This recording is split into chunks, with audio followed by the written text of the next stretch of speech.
I was a big liar throughout my whole childhood. I would always lie to my parents. I wouldn't really lie to my friends, but it'd be my parents. My parents would, immigrant parents, they'd beat me, slap me, all this nice stuff. They'd do that to me. And I didn't really want that to happen to me. It wasn't a nice feeling. The emotional torment, the physical pain, the bruises. So you'd lie as a kid. You tell your parents what they wanted to hear, so that in the hopes that you wouldn't get hurt. And I think that a lot of people resonate, especially Southeast Asian parents or Asian parents, they resonate with this thing, this past childhood trauma. If you can label. I don't like the word trauma because it's kind of like victimizing yourself. Oh, look at me, I'm such a poor victim.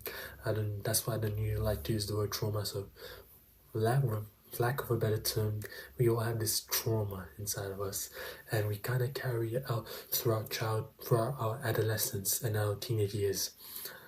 I carried it out to a whole nother magnitude. This thing, I became kind of a pathological liar. It's crazy for me to say this, but it's the truth. I would always lie to my parents.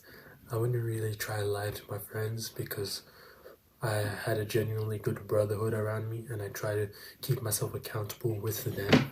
But it was more my parents that I lied to a lot. And I want to pass this lesson on to anyone that's watching, that lying is a cardinal sin. It's a form of deception. It's a form of evil. It really is. Lying, whatever you lie about, the truth that you're trying to hide, it will always come to the light, one way or another. This is something that I have observed and I've proved to myself time and time again. Whenever you lie about something, it will always come. The lie will always be exposed one day. It might not happen in a couple hours, a couple days, a couple months, a couple years, but one day, whatever you lie about, it will come to the light. It will be exposed. Every time I lied about what results I got from a test, if I did my homework, if I finished my food, whatever I lied about, eventually the lie would be cut open and the truth would be exposed. And one of the worst feelings I could imagine as being a parent is having your child lie to you because they don't trust you with the truth. That must just feel. Imagine how horrible that is. If your friend lied to you, your best friend lied to you because he didn't trust you or she didn't trust you with the truth. That's a gut punch. That's a deep wound in your heart that you must feel in that moment. So it was especially hard for me because my parents, my mom especially, would be straight up. She'd say, "Son, you should always tell me the truth, even if you know I'm gonna beat you up, you should still tell the truth." So she would directly say to me, "Son, I'm gonna beat you up if you tell me the truth." So then it kind of diverted me away, kind of pushed me to telling the lies that I did. So take it from me, someone who's trying to better themselves and spread the truth, have more honesty in his words, more weight to his words, a stronger character as he grows up. Take it from me, don't lie. Whenever you lie, is usually the problem that you're lying about, it compounds over time. So the problem becomes bigger and bigger and bigger, and the lie becomes deeper and deeper and deeper the more time elapses.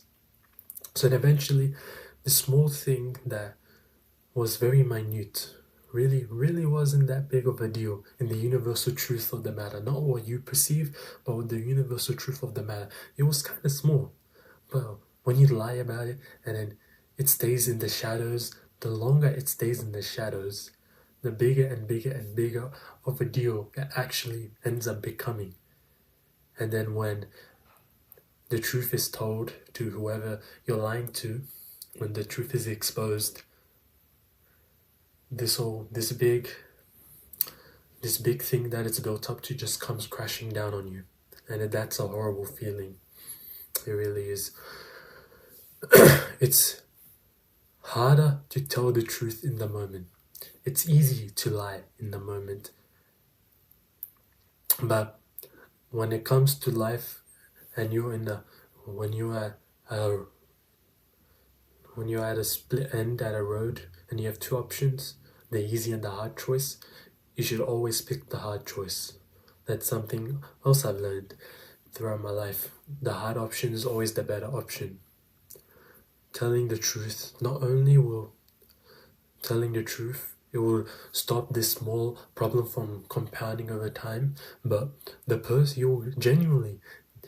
if I told my parents the truth of XYZ at the time that whatever event happened, if I told them the truth about it, they would have respected me way more. Maybe they would have beat me, that's another thing, that's whatever, but they would have genuinely respected me way more, wouldn't they have? If their friend tells you an uncomfortable truth instead of lying, you would respect them way more, wouldn't you? And the thing is, in that moment, your parents, your friends, whoever it may be, who can help you with whatever problem it is you're having, whatever the thing is that you guys are talking about. They will help you. And you just generally feel like a less terrible person, because lying and constantly lying, it takes a toll on you. It really, take it from me. You just feel like a terrible person. It doesn't matter how many commas you have in your bank account, how many zeros you have. It doesn't matter how tight of a brotherhood you have around you. It doesn't matter how many supercars you own, how many diamonds are in your watch. You always feel like a terrible person if your character isn't up to what it ought to be. Lying is a cardinal sin. Whenever you're honest with other people, you usually get way better results, even though it's way harder to do. So have the strength and the courage to tell the truth, even if you know it will hurt, because the small problem will compound over time, and then it will come crashing down on you. This minute problem will become something so much more sophisticated than it was ever meant to be, and it will come crashing down on you. Tell the truth in the moment, and your life will be much better for it. Alright, stay hard.